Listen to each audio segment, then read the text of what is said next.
नमस्कार, मैं हूं नरेश थपलियाल और आप देख रहे हैं सिद्ध बली न्यूज। आइए देखते हैं आज के उत्तराखंड समाचार।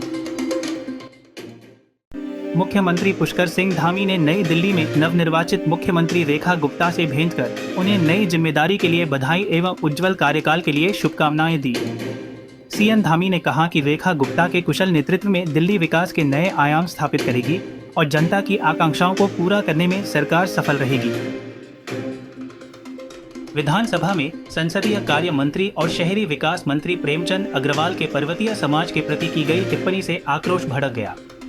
शुक्रवार को भोजनावकाश के बाद शुरू हुए सदन में मंत्री अग्रवाल पहाड़ी देसी के मुद्दे पर तल्ख लहजे में बोलते नजर आए। सदन के अंदर बोले गए अभद्र बोल पर विभिन्न संगठनों ने नाराजगी जाहिर की है। राष्ट्रवादी रीजनल पार्टी के राष्ट्रीय अध्यक्ष शिव प्रसाद सेमवाल ने कहा कि प्रेमचंद अग्रवाल का बयान पर्वतीय समाज के प्रति उनकी नफरत को दर्शाता है। शिव प्रसाद सेमवाल ने विधानसभा अध्यक्ष ऋतु खंडूरी भूषण से मंत्री प्रेमचंद अग्रवाल पर आगामी 2 विधानसभा सत्रों तक प्रवेश करने पर प्रतिबंध लगाने की मांग की। बात मानने देखिए, मैं इसका आप ये विषय हो जाएगा बाद में, पहले इसी में बात हो जाए ना। कोई बात है क्या?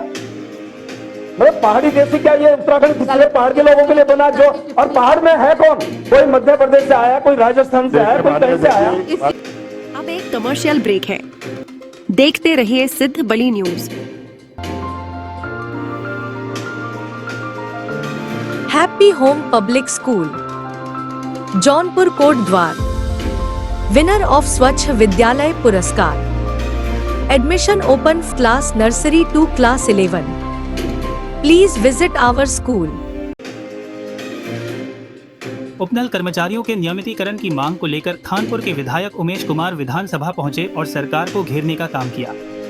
उन्होंने कहा कि 2018 से करीब 22,000 उपनल कर्मचारी दर बदर भटक रहे हैं। उच्च न्यायालय ने उनके हक में निर्णय दिया, जिसके खिलाफ सरकार सुप्रीम कोर्ट चली गई, लेकिन सुप्रीम कोर्ट ने दखल अंदाजी करने से मना करते हुए रिव्यू फाइल करने को कहा। अब रिव्यू फाइल करे हुए साल भर होने जा रहा है, लेकिन सरकार नियमितीकरण पर कोई निर्णय नहीं ले पाई है। कहा कि उपनल कर्मियों को न तनख्वाह मिल रही है, उल्टा जीएसटी भी देना पड़ रहा है। उन्होंने सरकार से रिव्यू पेटिशन वापस लेकर उपनल कर्मियों को नियमित करने की मांग की। देखिए, ये बड़ा दुर्भाग्यपूर्ण है। ये उपनल कर्मचारियों को ऐसा समझते हैं कि जैसे किसी दूसरे ग्रह से आए लोग हैं, किसी दूसरे राज्य से आए लोग हैं। अगर हम इंसानियत की बात करें तो वो भी हमारे ही प्रदेश के बच्चे हैं, हमारे प्रदेश के युवक हैं, हमारे प्रदेश के परिवार हैं। 2018 से वो लोग दर बदर भटक रहे हैं। माननीय उच्च न्यायालय की डबल बेंच ने उनके हक में निर्णय दिया। सरकार उनके खिलाफ सुप्रीम कोर्ट चली गई, बड़े बड़े वकील किए गए। हम भी मिस्टर कपिल सिब्बल साहब को लेकर आए, लड़ाई चली। सुप्रीम कोर्ट ने उस निर्णय में दखलंदाजी करने से मना कर दिया और कहा कि आप जाइए रिव्यू फाइल करिए। अब रिव्यू फाइल करे हुए साल भर होने जा रहा है, लगातार भटकाया हुआ है। नियमितीकरण पर कोई निर्णय आज तक सरकार नहीं ले पाई, तनख्वाहें नहीं मिल रही हैं और सबसे बड़ी बात जीएसटी भी देना पड़ रहा है। और आप एक बात बताइए, जो लोग जिन्होंने 10-10 साल 15-15 साल अपना जीवन सरकार को दे दिया, कोरोना के टाइम में कौन सड़कों पर था? कोरोना के टाइम में कौन लोगों के घरों तक पहुंच रहा था? कोरोना के टाइम में कौन अस्पतालों में दिख रहा था? उपनल कर्मचारियों ने महत्वपूर्ण हक हमेशा अदा किया है और मेरा मानना है कि 10-10, 15-15 साल अपने जीवन के, अगर आप 22 साल 25 साल की उम्र से उपनल में लगे हैं, आज 40 साल की आयु में आप कहाँ जाएंगे? कौन आपको रोजगार देगा? कौन नौकरी देगा? लोग विरोध करते हैं कि उपनल कर्मचारियों का विरोध करना चाहिए। क्यों करना चाहिए? क्या वो राज्य के लोग नहीं हैं? क्या वो राज्य के बच्चे नहीं हैं? क्या वो यहाँ के रहने वाले नहीं हैं? क्या वो यहाँ के मूल निवासी नहीं हैं? सरकार को इस दोहरे रवैये से बचना चाहिए और रिव्यू पेटिशन विड्रॉ करनी चाहिए, नियमितीकरण करना चाहिए। उनकी तनख्वाहें जो हैं उसमें वृद्धि करनी चाहिए। 10,000 15,000 रुपये में घर नहीं चलता। और इस मांग के लिए अगर हमको कोई धरना प्रदर्शन भी करना पड़ेगा तो वो भी हम करेंगे, लेकिन मेरा मानना है कि उनके साथ न्याय होना चाहिए।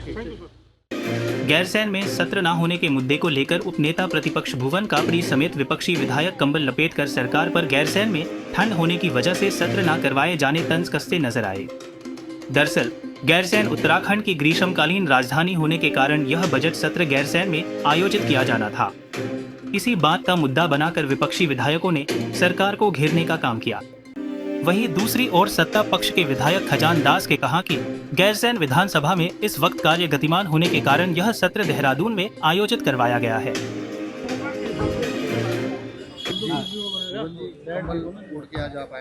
देखिए, पहाड़ का पानी, पहाड़ की जवानी और पहाड़ की राजधानी तीनों ही काम नहीं आ रही। भारतीय जनता पार्टी ने गैरसैंण को ग्रीष्मकालीन राजधानी घोषित किया था और ग्रीष्मकालीन सत्र भी गैरसैंण में नहीं चलाना चाहते। जैसे गैरसैंण की बात आती है तो सरकार को ठंड लग जाती है, इसलिए हम आज कंबल ओढ़कर आए हैं कि सरकार की ठंड दूर हो, गैरसैंण के बारे में कुछ सोचे, पहाड़ के बारे में कुछ सोचे।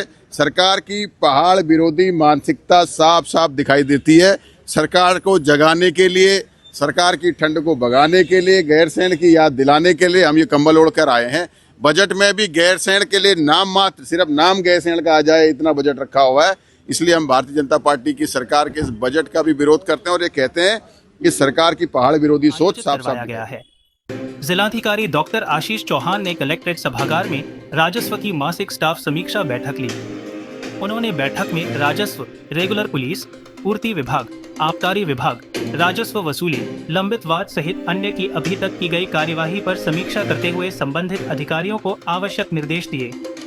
शुक्रवार को आयोजित बैठक में जिलाधिकारी ने राजस्व वादों के RCMS पोर्टल की मॉनिटरिंग नहीं करने पर मुख्य प्रशासनिक अधिकारी जिला कार्यालय व लंबित वादों की फाइलों में कार्यवाही नहीं करने पर यमकेश्वर तहसील के पेशकार के वेतन आहरण पर रोक लगाने के निर्देश दिए।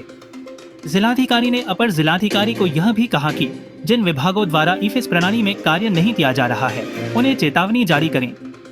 उन्होंने सभी उप जिलाधिकारी व तहसीलदारों को लंबित राजस्व वादों को समय पर निस्तारण करने के सख्त निर्देश दिए। बैठक में अपर जिलाधिकारी अनिल गर्ब्याल, प्रशिक्षु IAS दीक्षिता जोशी, उप जिलाधिकारी श्रीनगर नूपुर वर्मा, कोटद्वार सोहन सैनी, लैंसडॉन शालिनी मौर्य, यमकेश्वर अनिल चन्याल, धुमाकोट रेखा यादव, सतपुली श्रेष्ठ गुंसोला सहित अन्य अधिकारी व पटल सहायक उपस्थित थे।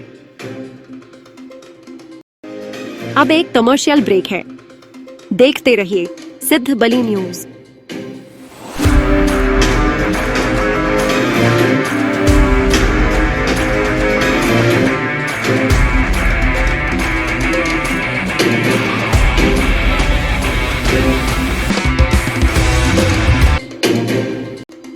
कोटद्वार पुलिस ने गला घोंटकर पत्नी की हत्या करने वाले कलयुगी पति को गिरफ्तार कर सलाखों के पीछे जेल भेज दिया है।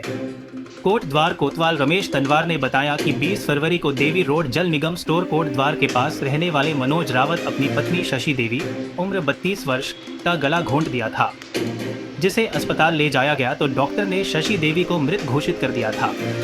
मृतका शशि देवी के पिता सतपाल सिंह की तहरीर के आधार पर कोतवाली कोटद्वार पर मनोज रावत के विरुद्ध हत्या का मुकदमा पंजीकृत कर कार्रवाई शुरू की गई, जिस पर पुलिस ने बेस अस्पताल कोटद्वार से आरोपी मनोज रावत को गिरफ्तार कर लिया।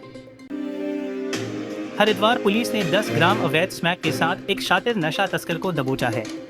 थाना भगवानपुर के उप निरीक्षक मुकेश नौटियाल ने बताया कि चेकिंग के दौरान अभियुक्त वसीम निवासी मंडी सहारनपुर यूपी को 10 ग्राम अवैध स्मैक के साथ भगवानपुर सिकरोड़ा रोड मिर्जा कांटे के पास से गिरफ्तार किया गया है।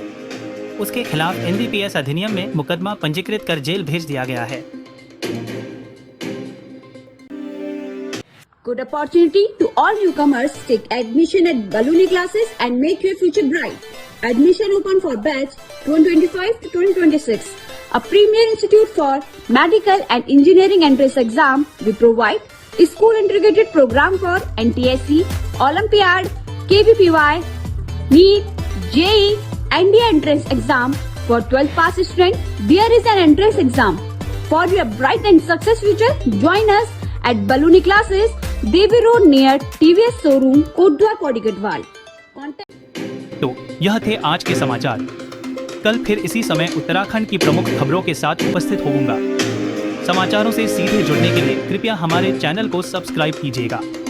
तब तक खुश रहिए, आबाद रहिए और देखते रहिए सिद्ध बली न्यूज। जय हिंद।